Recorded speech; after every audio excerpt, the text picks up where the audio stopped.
I'm going to pass the mic to Dr. Toby Jenkins, who is going to moderate the Hip Hop Mindset panel. Take it away. Thank you, Martha. So I know we're still trying to come together. I'm gonna give another couple seconds for folks to get in space. Yeah, sit on down.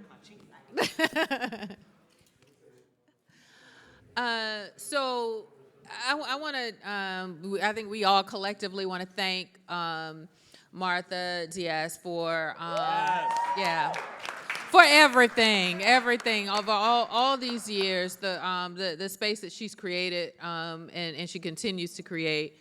And for the invitation to sit in the space today and kind of process out what we've been working on the last couple of years, whatever. So I'm Toby Jenkins. I am Associate Provost of Faculty Development and Professor of Higher Ed at University of South Carolina.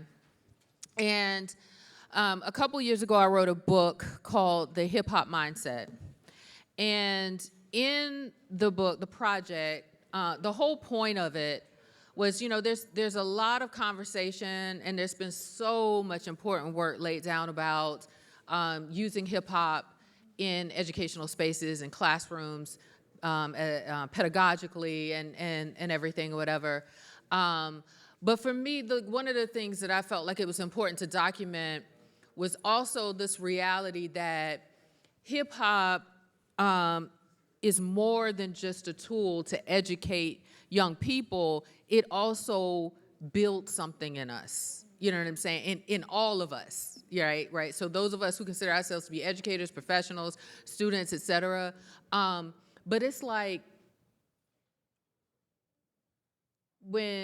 so I'm a leadership educator, and in the realm of leadership, you study a lot of, you teach all these leadership theories and leadership scholars and all this stuff or whatever. And for the longest time, I was like, why do we keep going to these people to learn leadership practices? Like when we're running organizations and we go to leadership retreats and all this stuff or whatever, right? Because I'm like, no, my culture has taught me the things that make me an outstanding leader, right? My family taught me how to be real and honest, and hip hop taught me how to be, competitive and loose and free and creative, right? And so there's so much that we've gotten from our cultures, and I wanted to just take space to lay that down, to document the ways that hip hop influences us as people. The mindset and the ways of being that are in hip hop that many of us know, but a lot of people can also learn from, right? And so I spent time having these really dope conversations with this really incredible crew of folks across the country. And so I'm so excited that we were able to grab a few of these brilliant folks. And they're going to just flow and have a conversation with us today, just wrestling with this, the ideas about a hip-hop mindset, hoping that we can pass the mic and you all can testify and chime in on what it's been for you and what it engineers in you and what it builds up in you and how it helps you to move in the world and, all those type of things, right? So I want to start by just inviting the panel. I was telling them, like, I don't introduce people. I don't read no stale, bios and all that stuff, whatever. So I'm going to have them introduce themselves. Nobody can tell who you are better than yourself. So I'm going to ask everybody to share a bit about, like, who you are, what you do, but also kind of like maybe your first memory, your first kind of nugget of hip hop sparking something in you. So Crystal. Oh, okay. Oh, peace, y'all. Peace. My name is Dr. Crystal Lee Endsley Taylor. It's a mouthful. Speaking of full, I am a full professor. Hey. Won't he do it? It's my best friend. Of Africana Studies at John Jay College right here in New York City. But I'm a poet. Hey. I am a spoken word artist. I enter every space as a poet first, right? And so of all the things that there are to know about me, and I contain multitudes, that's key, right? That's key, because as a poet, as a performer, you're invested not just in your presence on stage, but in the cipher, right? As an audience member, the co-construction of a performance experience. So I'm here as the only thing I think I'm an expert at is listening, right? Because that's what makes me a dope poet, if I do say so myself. And so I'm really interested in the fifth element of hip hop. And so I don't know, I was really thinking about like, what is my first memory of hip hop? I don't know if I can pinpoint it, but I think the one thing that stands out to me in my mind is, because we weren't allowed to listen to secular music in my household growing up. I don't know if anybody else, again, we were raised in the church. But I remember sneaking and recording on cassette tapes from the radio so I could memorize the lyrics. And so when I think about avenues that hip-hop culture opens up for me. Obviously, presently, I think about my students at John Jay. New York City, most, like 99% of them are from New York City. I am not. But hip-hop is one of those things that allowed us to exchange, to co-collaborate, to co-construct, learning about, John Jay's a college of criminal justice. I'm not about that life, but I am about social justice, and I'm about the ways that art and creativity can help us engage with social issues and problems that we face so we can make something better, take what we got and remix it, right? Yeah, I think that's all I want to say. Well, all right. Hi, Doc. Sorry, this is literally one of my favorite people in the world. Good morning, everybody. I'm Toni Keefe Jr., Dr. Toni Keefe Jr. I bring you greetings from, I just rode in from the train from Washington, D.C. this morning. I live in Southeast. D.C. is my hometown. I am a full-time poet. I'm a writer. I'm the author of 2 young adult books out in the world right now. One, How the Boogeyman Became a Poet. The other one is Knucklehead. Both of them published by HarperCollins. You can get them anywhere.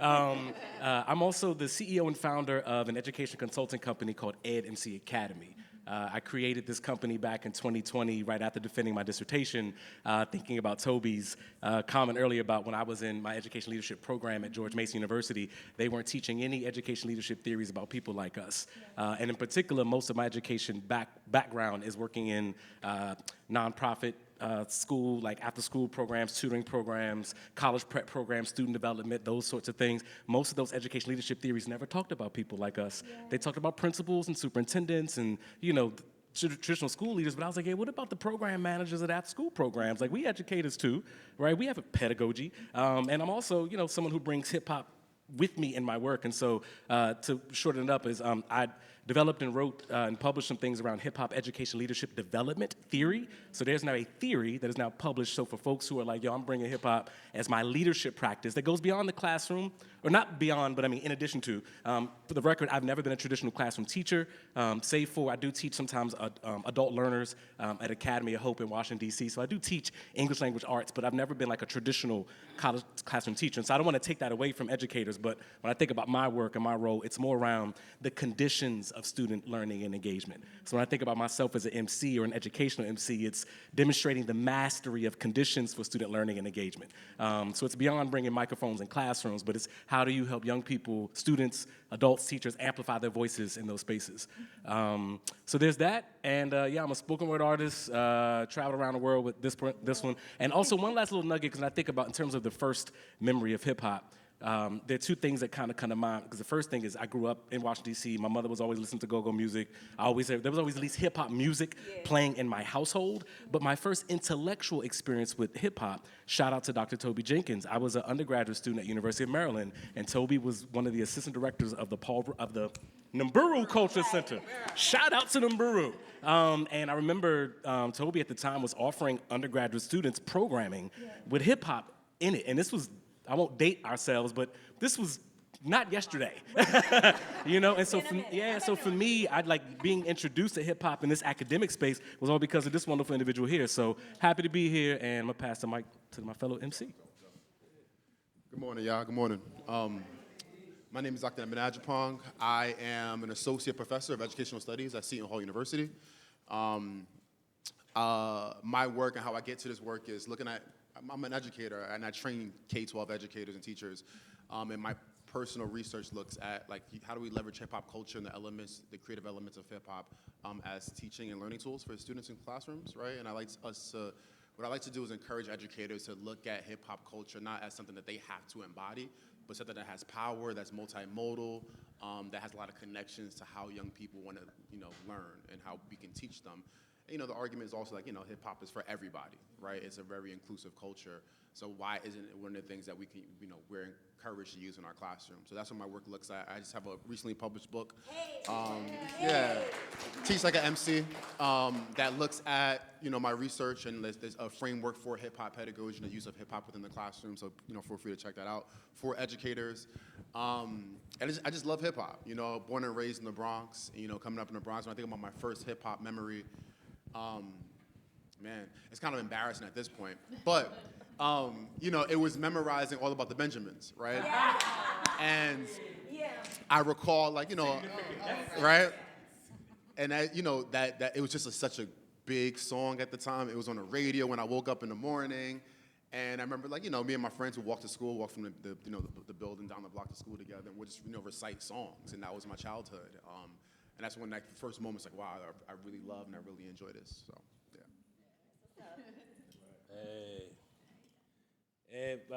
Well, first, peace and blessings. Toby, good luck. Peoples, so dope to share space. This is wild. So I'm Dr. Mike B. I'm the VP of the Colonizing Affairs at Metro State University of Denver. I'm also an associate professor in the School of Ed, and I'm a post-colonial studies scholar by training and NATIA. I am the founder of this institute back in 2010 here at NCORE, and it's been beautiful to see it just come up and grow. And shout out, sis Martha, where you at? Hey. I just be quick, right? It's wild, man. I grew up, I went from PR to the Heights. That's like every motherfucker's journey, out of PR. And then, cats end up in Florida. They migrate through the Northeast. And coming up, my first recollection of hip hop, man, was with my identity. It was like being this Afro-Taino, black, brown cat that wasn't like black enough, but wasn't fucking brown enough. And so hip hop kind of just took me and grabbed me. And I grew up on 179 in Pinehurst, right here in Uptown, across the motherfucking Jewish synagogue. So I saw a lot of that shit between the bodegas and everything that was going down. And it grabbed me because when you have your own people kind of pushing back, right, the idea of no matter how you grow up, anti-blackness gets so fucking real that the more my fam was like, yo, what you doing over there, the more I just was like, a word, man, I'm just gonna kick it over there. And that's my first intro. So it's really a truly cultural thing beyond the music, the elements. But I came in through this because I started doing spoken word and poetry, by nature, early more internally and introspectively. And then I started to say, ooh, I wonder if this is a way. It wasn't like I was like, oh man, I'm gonna be one of the first motherfucking cats who's gonna bring this game to and elevate. Nah, It was like, yo, how are we reaching out to the community? How are they really provided an opportunity that we're carving out for them to really listen, for us to land, for them to receive, and for institutions to understand what it means to go out in community and be in community and not always expect cats without resources to come up to the Ivory Hills and Towers and come kick it, right? And in doing that, I started then taking my introspection and integrating it to pedagogy, integrated to teaching and programming as a way of galvanizing and garnering kind of youth interest. But I had a different interest for me. For me, my interest, and I'm gonna pass the mic, was how the fuck do we prevent hip hop from getting bastardized the same way DEI has been bastardized? That was my question. How do we elevate hip hop and put it out here as an epistemic power, as center power that carries as much weight, if not actually more weight, than all the other bullshit out there that's going on? And that's what it meant to me. That's how I showed up to the game. That's really what attracted me. It was the entrepreneurial piece of it. It was the creative survive, and then, oh, hell no, man. You, what, I can't?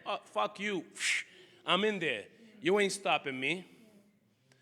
Aspect of it that called me. And so big up to everyone here real quick. This is beautiful, and there's heads who have been part of the Institute, who have thrown down from Khaled to Aisha to Lasana to Martha to Ben to Toby. This just some badass fucking shit. So, yo, I'm gonna say, man, I'm in my post-young days. I fucking wear glasses now, you know. Big up to the young heads who are just continuing to carry, and big up to all of y'all. And for No. Let me, I own it. We're young, thank you. yeah. Okay. The young heads by way of like the recent come-ups, man. I've been. All right.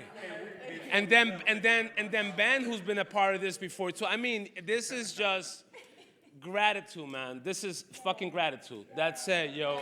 Here, man. All right. Yes. So, you know, when I think of one of my first memories of hip hop and just in my life, or particularly in education, so it was in elementary school, and probably like maybe my first year, I can't really remember, but maybe my first year, like maybe kindergarten. So I went to one of these, to a school and what some folks refer to as the hood, right? And so in that space, we had a PE teacher. And looking back on it, I really feel like he was just a new teacher and he really just didn't know what to do or whatever. But he wouldn't have these plans. He would just get us in the space and just turn on hip hop, right? And he'd just be like, move, you know what I'm saying? Dance. But that was such a critical thing for me because it was like the very first start of my educational career. I saw education as fun. I saw it as loose and free, you know what I'm saying? And I've pulled that with me everywhere I've gone. Like there is not one space where I have worked or been educated where it's not fun. You know what I'm saying? Where there's not joy, where we're just us, right? I've never felt like I've had to compromise that because it was a foundational thing for me, as far as what a professional or educational setting could look like, right? So there's, I pulled this lyric from this song that everybody knows, and it kind of speaks to that memory, right? So it's that song, Last Night a DJ Saved My Life, right? So this is we call it disco, right? So the lyric goes, last night a DJ saved my life because I was sitting there bored to death. And in just one breath, he said, you got to get up, you got to get on, you got to get down, right? And so from a critical standpoint, if you mine hip-hop culture for its nuggets of brilliance and everything, right? And these habits, right? One of the first habits that we come to is this idea of drive, right? Of getting up. You know what I'm saying? That you can't do nothing if you don't just get up and try, right?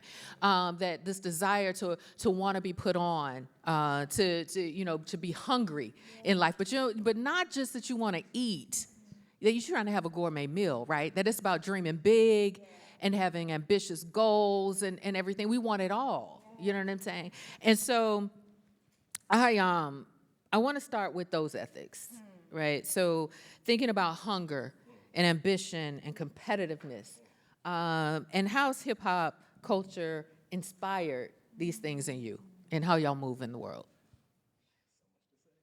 Okay. Go ahead then. He said he got so much. Great. So I'm just thinking about this because it'll connect the dot between what I was sharing before about my dissertation. So the story goes really, I'll try to make it as short as possible. Y'all know in hip hop we tell stories. 2019, I was writing my dissertation while I also got laid off from my full-time job. I was working a chief director of this nonprofit youth development organization in DC, doing work with DC public schools. I got laid off, my whole team got laid off. A month after I got laid off, my husband got laid off. It was just like a terrible time. Yeah. And the only way that I knew how to sort of make money on the side was always with the poems. It was always the featuring, the consulting, all that stuff. And I was like, yo, I'ma just go ham. Yep. And I spent all of 2019 building the platform, social media, connecting to people, performing for free, building all of those, sowing seeds, all of those things for me, because I was like, yo, I've got no choice. Right. I don't have any choice. Hip hop taught me, you don't sit still. Yeah. Right. You know what I mean? Use this moment as an opportunity. And so for me, I think so much about how I graduate that year, 2019, successfully defend my dissertation. And y'all know this story. I gave a public performance of my dissertation at a restaurant in downtown DC. It was free and it was open to the public. And I made sure that people got the information before the Academy did. And I should say that since 2019, I've been working for myself. So how many years is that now? 6 years, right? So the entrepreneurship of hip hop, that drive, that hunger. And the last thing I'll say is, and this is probably relatedly, I think it's just geographically, but when I finished my Ph.D. in 2019, there just happened to be no institution of higher education in Washington, D.C. that wanted a hip hop professor, poet, got no one like me. I think that might clearly be very, very different now. But anyway. Now they paying you to come just for a little while. Just for a little while, and the checks are better. The checks are better when you contract. So that for me, that's what I thought about. I was like, yo, I live my life to this day as a full-time artist, writer, performer, hungry. I do not have a salary. I am running my life on my own, with the help of God and all that. But yeah. I have to say something real quick that I think is a thread through all of this, right? Is that the Toni's drive and Toby's educational, every place she's been has been fun. And it's also even Dr. Mikey B with the service orientation. And Edmund, because I know you, it's the excellence and the drive comes from a ethic of service. Right? It's never just for you. Right. Yeah, I'm hungry. Yeah, I want to win. Winners want to win. Toby taught me that, right? Excellence matters to excellent people, right? But it's not just so I can be big and bad. I'm going to be that anyway, right? But it's so so somebody else can eat. Yeah. It's never just been for one. It's for all. Right? And that's the cipher, that's the nature, it's the community orientation, Tone. That's why your dissertation, that's why you fed the community first with this, you bridged that gap because the service mattered, because yes, it's an institution, yes, we want to thrive here, but we can do that and this. Yeah. Right? Yeah. And I think for us, that's part of what that competitive nature is. It's not just to be the dopest poet, right? But it's to be the dopest poet and to make sure our people and the ones we love and the ones who need it and don't even like us eat too. Everybody, they need it. The motherfuckers that don't like it. Yes. But that's who don't even know they need it. They don't even know it. But that's what service is. Service isn't just for people I like and like me. But hip hop taught me that. Right. You gonna learn today. Okay. Right. You gonna learn today. Yes. That's crazy. Right? Yeah. And what's crazy is when you think about it, all the stuff that we're saying, how we got fed from hip hop and from these artists, they don't know us. You know what I'm saying? They don't, but they fed us. You know what I'm saying? We got something from them. Yeah, I think what I'm gonna add and what was important to me was you come up and you don't see models in the spaces to the point of joy and liberation and power, and it was important, man, to show up authentically in this particular spaces when I think about culture and be able to model and reflect that you could be you, that you could truly walk in your truth with that brilliance, with that excellence. And man, we're gonna use our shit, our lingo, right, our language, our culture, but we still gonna fuck some people up. Through that verbiage, through that lyricism, through that shit that we've adopted. and learn so that the youth, as they come up and figure out what that looks like for them, at minimum, they could see a mirror of authenticity and genuineness in front of them so that they could see themselves in those spaces being them fucking selves. Yes. That piece is just like big.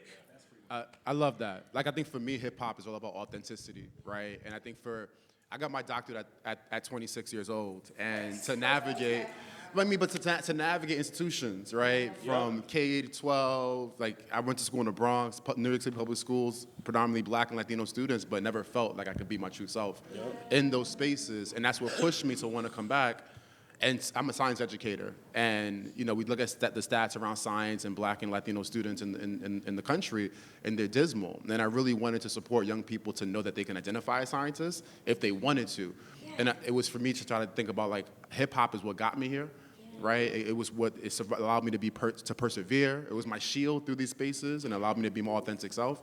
And I wanted to, like, how do we show that to students and young people within these spaces? Because a lot of times with the hip hop work, it's like you could be hip hop, but don't be academic. Yes. Boom, right? Exactly. And the work is how do we encourage young people to be both and show that you can be both. You can do both. And both can align with each other, right? And that's the work I try to support educators in seeing and imparting on young people today. That's dope. I think that, because I think that's like, it's Joan Morgan, like it's in between, it's the gray, right? That's hip hop feminism, right? It's the gray, it's the in between, right? And I think I'm like, shout out to not having to choose a side, man. Like, and I think that's the whole point for me, like coming up in the church, I'm like, it's sacred and secular. I am a body and a spirit, right? And a mind, academia, right? Like I don't gotta pick because it's all coming with me whether I acknowledge it or not. And it's unhealthy, there's disease in not acknowledging the parts that come with me. What I say earlier, you can't heal what you won't reveal. And that knowledge of self, that's what poetry gave me that, right? And the thing is, it's like you're saying, it's like you ain't got to embody hip hop if that's not you. But you need to be language is a site of contested power always, right? So it's like you need to be fluent. Be literate, right? So that you can, maybe somebody else wants it, but you ain't got to, but you can. And that's the point, right? And when I work with, we got, most of our teachers are white women, right? And a lot of, when I do this work in schools, they're like, oh, I see the power and I see it, right? Because I understand my students, but that's not me. And I'm like, it don't gotta be you. Exactly. Right? Exactly. And don't try that shit. If it's not you, right? But the point is, even if it's not you, we can still acknowledge, how do you truly acknowledge the power of this culture to use amongst I don't know about y'all, to young people? but something that I do whenever I'm in classrooms or libraries or museums or wherever sort of my work takes me, I talk about hip hop a whole lot. And then usually at the very end, I'm like, now did I ever say I was a rapper? Right? And the young people always like, nah. And I was like, I ain't even mentioned rap, did I? I'm not a rapper. I was like, but I'm hip hop all day. And I talk to them about culture. And I break down, so it's sort of the hip-hop pedagogy in those spaces, in those after-school spaces, helping them understand. I'm like, yo, let's just make sure to be clear, like, this is beyond the music, right? I was like, I'm hip-hop, it's in my body, it's in my bones. I'm like, I'll be 44 years old. I don't know a world without hip-hop. I'm bringing it with me into this space and helping them connect that dot, realizing, like, oh, there's more to this than rap. Yeah, homie, Well, and it renormalizes, man. Like, I remember back I was popping up at Lafayette College in Eastern PA, and in my office, I had two pieces. I had a frame of Biggie and a frame of Tupac right next to them, right next to each other. And this lady, Peggy, comes in, and she was like, who are they?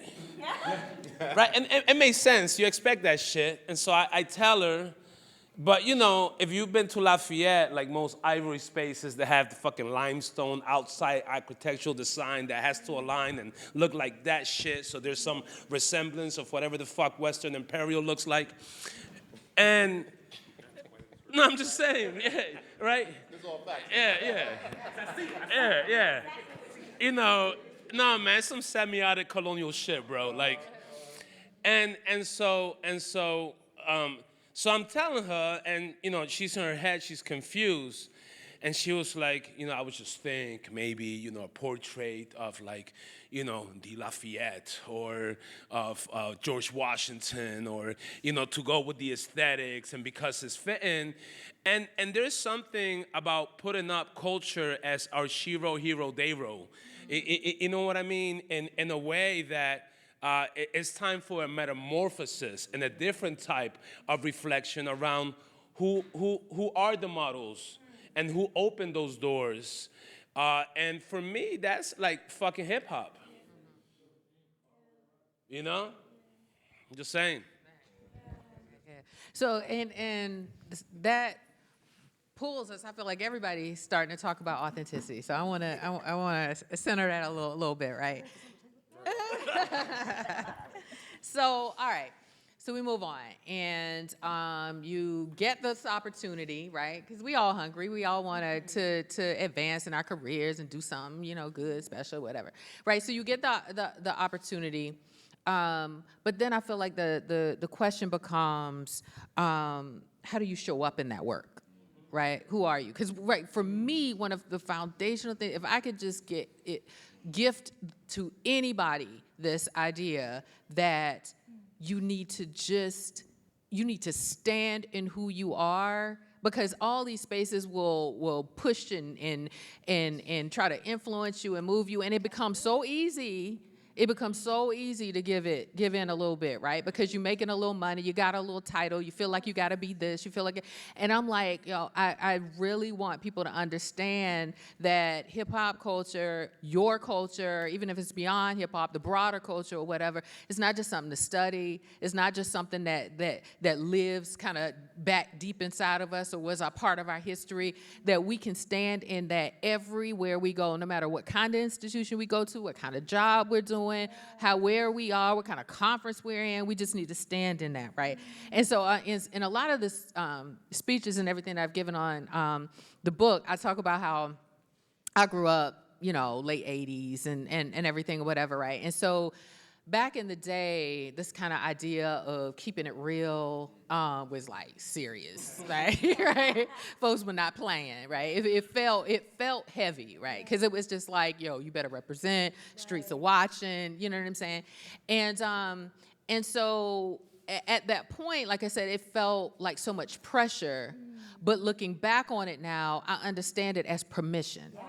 Right? I understand it as permission. That our community holding us accountable to be who you are. You know what I'm saying? And don't show up somewhere changing yourself to represent the community in a real way, where you came from, who you really are. Don't be different, right?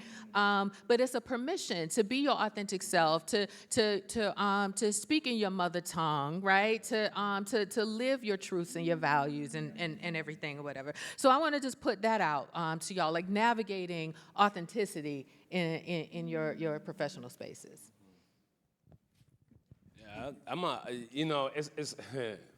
It's wild.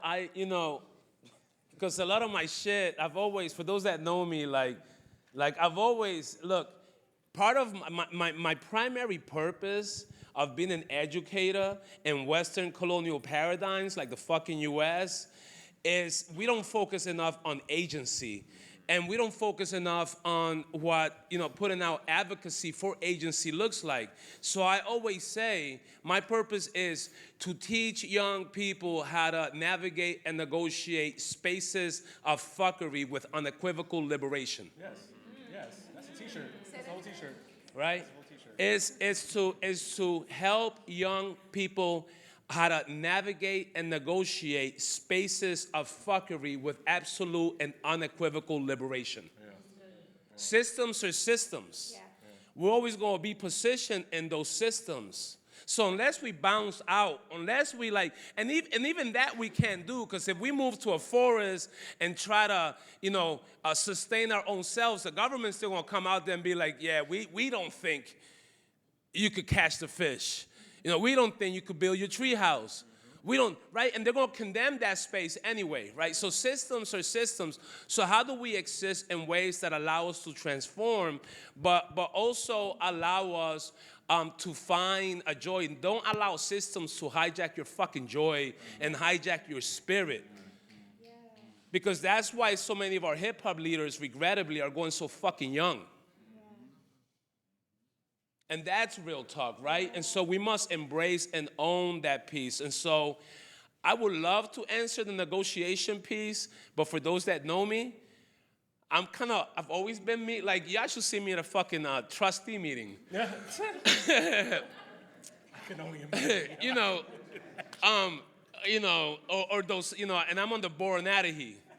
I'm one of the cats who was part of the lawsuit against Donald, Trump, that we won temporarily in a lot of those spaces. So I'm just an interesting cat to see. I may not drop the fucking F-bomb that much in those spaces. Like, I'll do it under my breath, but like once or twice, like you'll hear me in the pause. I'd be like, blah, blah, blah, blah. Blah, blah, blah, blah, blah, blah. So you're like, he going there, he just couldn't. Because I got to think of kids too. Like, in this space, it's just a consent, but, and not too old, but when there's young kids, I try to be respectful. Like, they're not always going to see, the accentuation that a word like fuck can add value. That's all. I'm just here for all the F-bombs. The truth is, it's the truth. The thing that I'm thinking about right now is, it might be a slightly different, maybe sort of take on this question, Toby, is I'm thinking so much about like how, the ways in which I've learned how to show up in spaces authentically. And again, I've kind of always been this person. Yeah. They've known me for a long, I always wore jeans and it's always been me. However, there was a time where I was very, very afraid to be who I was. And it's funny because that's my first, I'm not selling y'all my first book because you can get it anywhere, but you can buy it. But How the Boogeyman Became a Poet, I write about like how it's a memoir and it's all written in verse, but it's about, how did I become the first person in my family to go to college, how did I start coming out as gay, and how I discovered poetry is my jam. And what happens is in that book, I talk about like how I used to write poetry because I was so afraid of being myself in the early 90s, and right, to be a black gay boy, right? And even within the hip hop context because of all the masculinity and the homophobia, but also like hearing from teachers that I spoke wrong, that I wrote wrong, right? So I was internalizing a hierarchy of intellectualism, of language, right? So I am literally absorbing and becoming sort of internally racist, internally homophobic. Like I am developing a hatred and fear of my own self. And it wasn't until there's this search for knowledge of self, right? Into this investigation into the things of who you are and where you come from and what you're about, where it's sort of like, nah, I'm gonna show up how I need to show up. And so now for me, when I talk to young people about showing up authentically, I tell them like, y'all, I had to work through some stuff to do that. You don't just wake, a lot of, even young people would tell you, I don't even know who I am. Well, of course you don't. You've been alive for, 12 years, right? But it's like, but even talking to them about what it's like to even figure yourself out, that in itself is teaching them agency, right? And I think the same thing is true for adults. Indeed. I think too, I think this is part of the reason why I enjoy the opportunity to engage with, so a lot of the work I do outside of the college classroom is with global girls, right? So I travel the world, do poetry workshops, performance workshops, engage in policy in different global communities through spoken word poetry with girls, right? So girls meaning age of 18 or 19 and under most of the time. But I think one of the other things, in the same way that being a poet and a performer on stage makes me a better audience member, and hip hop taught me that, I think being engaged with young people at that stage of life teaches me and reminds me that authenticity is also about that permission to change. When you learn new information, you need to evolve, right? And I think there are so many people who were never given that permission. Like, yes, keep it real. And sometimes keeping it real means, I don't know. Or it means, I used to think that, but now I think this. Or sometimes keeping it real is like, I've been doing a lot of study on like brain activity and like neurons and stuff and like creating new neural pathways and stuff, like whatever. If we want to transform the system, right, we need to understand the system, right? So like, but what it means is that you have to literally, something in your brain has to, you have to unlearn something in order to learn something new. And it is a painful experience for your brain. It is pain in your brain. You don't physically register it, right? But up here, your brain registers that as pain and danger. It's unsafe to learn something new. And so I think hip hop and working with girls, and sometimes we don't even speak the same language, right? But to say, I don't know what to do in this situation, it's a dangerous situation, but I need to unlearn something. I'm asking my students to say, you've got to let go of something you thought you knew. You got to step out of the familiar. You got to, even now in this position, you're making money. Now you can navigate the institution. You think you can, and you're comfortable a little bit, or you're secure. I don't even know if it's comfort. It's just financial security for once in your life. Good God. Like, you know what I'm saying? Like, consistent health insurance, right? Like, these are real things. It's okay to want that. It's okay to want that. And to say, I have to unlearn myself as this person who thought white people were better than black people. The hierarchy. In order to learn that everybody is valuable. But it is painful in people's brains. And I think working with the girls teaches me that and keeps me in that position, because to be authentic, we got to be humble. And to be boastful and braggadocious like hip hop teaches us, we got to be humble. And we got to stay working, right? And that's, to me, I think that's powerful. And I think the other piece of that, if I can, I don't want to talk too long. The other piece of that is, like, with these girls, I've been doing work at the United Nations for the past decade, or more than decade-ish, right? There are girls spoken word poetry from South Carolina, from New Orleans, from Ethiopia, at the United Nations on the International Day of the Girl every October 11th now. Hip-hop did that because I was there, right? But not just for me. It's back to that idea of this orientation towards service and being excellent and saying, I can be this and be that. I am all of it anyway. And define it for your fucking self. That's it. Any other? Okay. So.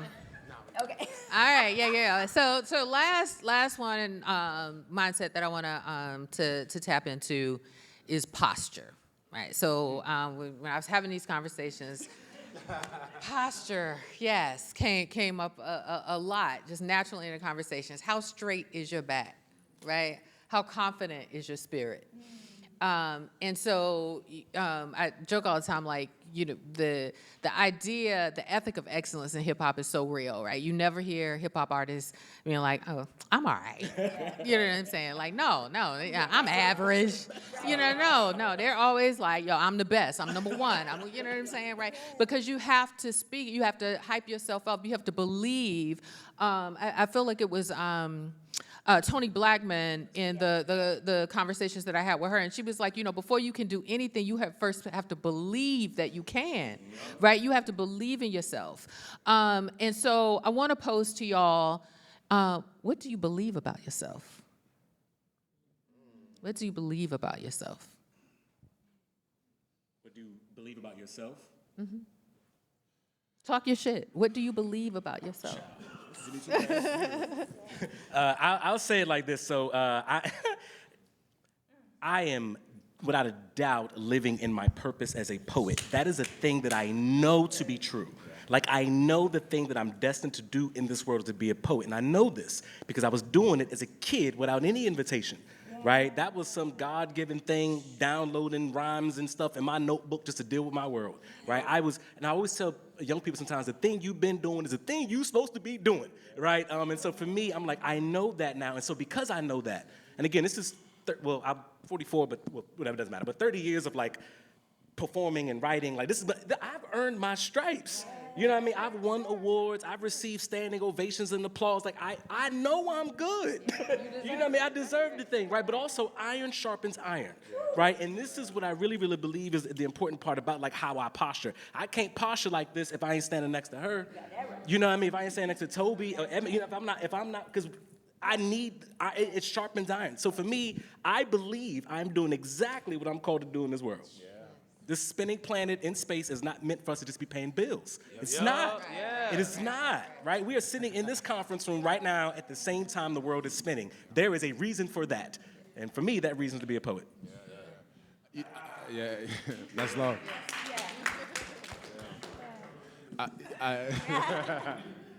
I think for me, when I think about my childhood, I hated school. That's what I'm an educator. I hated school. yeah. I was not like the kid who was like, oh, I can't wait to go to school. You know what I mean? Like, I love going to school now because I love the work that I do in schools. But when I think about hip hop, when I tap into like my hip hop persona, right? Like hip hop is what gives me the bravado, the posture to be who I am today, right?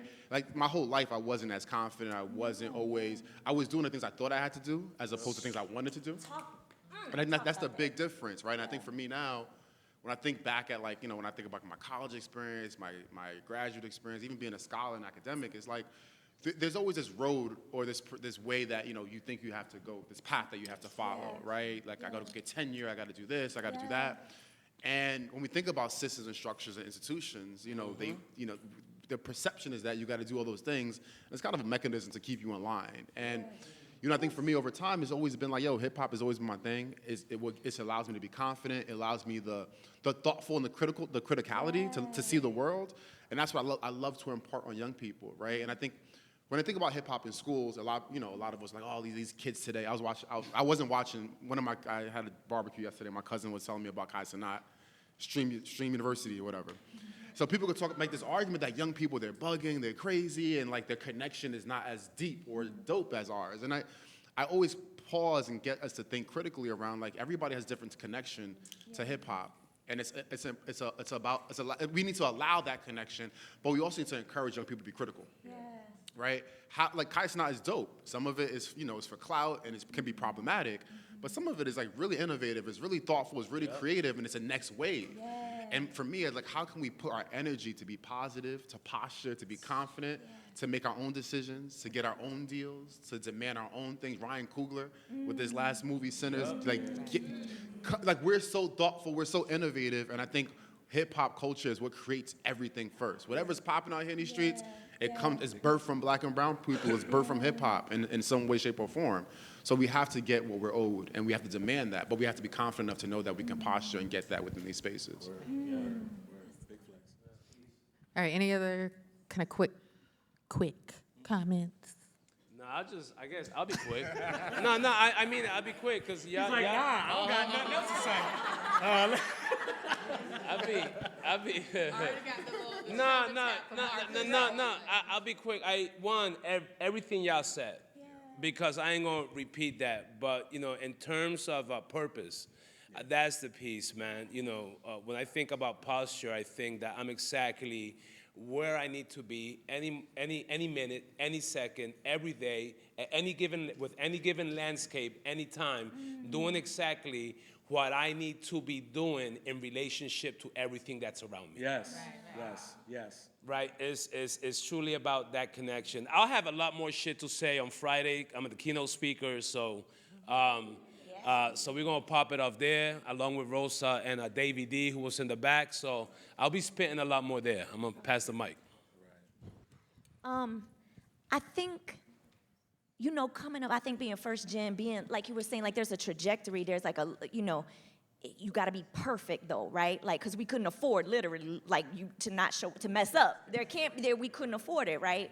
And it's also like, be appropriate, be right, be perfect. But I think the posture is like, just be purposeful.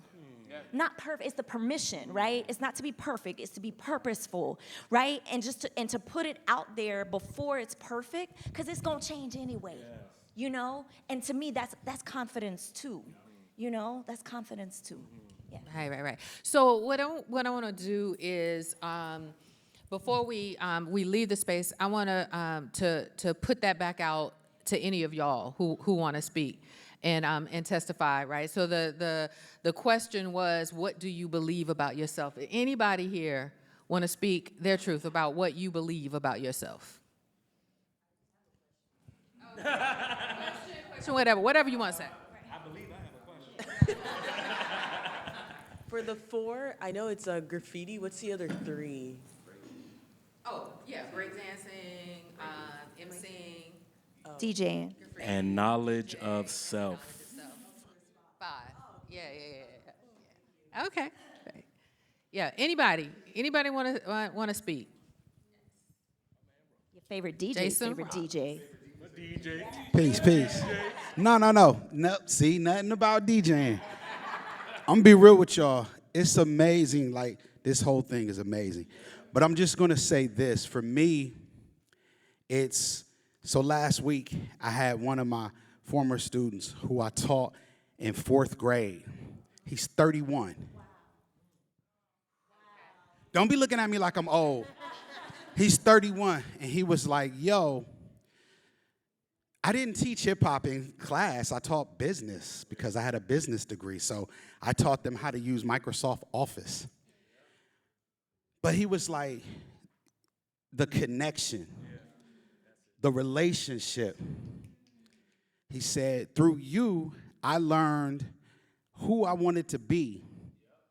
And I had no clue when I was in 4th grade, but I had the confidence of knowing. That's also me and Kwali's album title. But it's this out now. But it's this idea of what we do in the classroom for the young people. That's the purpose. So I believe that that's my purpose. All right, so we're gonna close out, but beyond that prompt, anybody have anything they want to say, any questions, any kind of closing comment that you might want to share? What do you believe about yourself, Toby? Yeah, my name is DJ Faith. I'm from Milwaukee, Wisconsin. Music has been in my life ever since I was a kid. From starting off just writing poetry in the projects outside while everybody else selling drugs and stuff like that, just trying to figure out what this big world is all about.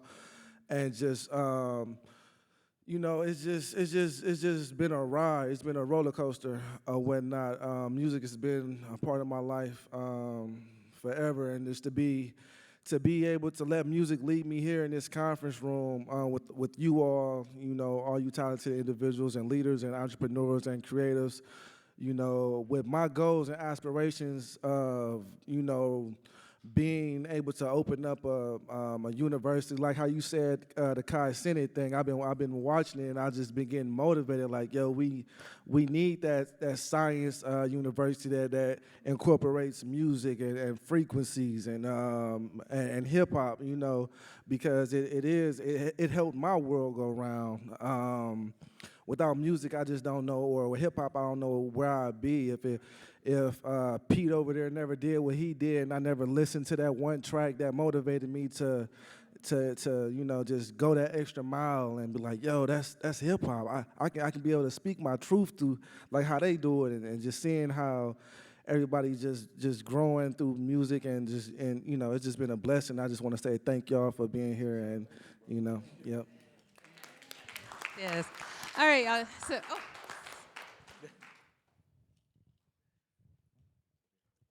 Hello, everybody.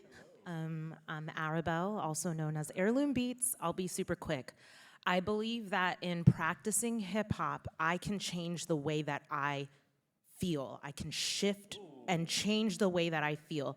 So if I'm feeling really sad, I can use hip hop to throw myself a party and shift myself into a happiness space. And I believe that when I am properly shifted into that happy space, other people within my aura can feel that happiness as well.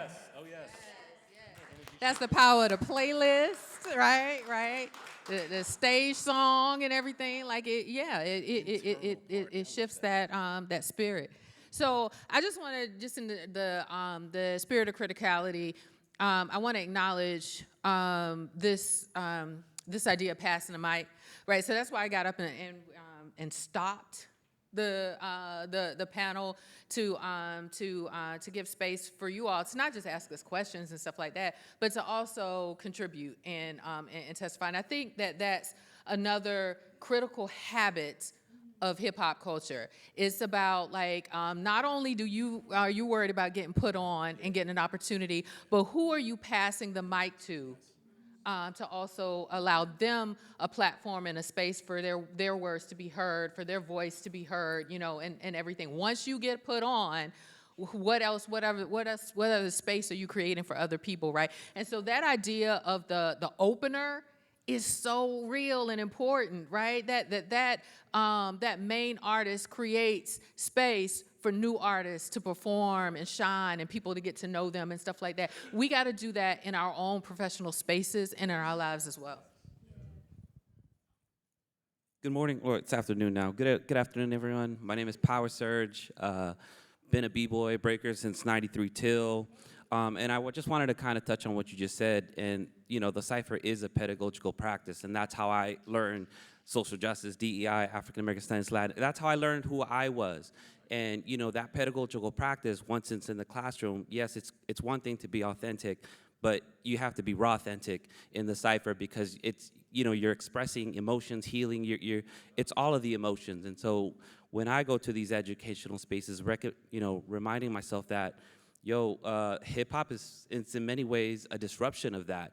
And so in that sense, you know, having been called out, battled, and every time I'm at a club or at a jam, I'm in those ciphers. So that to me is like, cool. You know, and the beauty of hip hop is like, you know, the number one rule in hip hop is what? You don't bite. You're supposed to be an individual. You're supposed to be unique to just you. You know, so when I show up in the space, I'm Power Surge all day, every day. You know, and so that's the beauty of hip hop, and that's one of the things that I try to do when I go into these educational spaces as an educator, is that, I do show up in my most raw, authentic self, so. And that's the perfect closing. All right.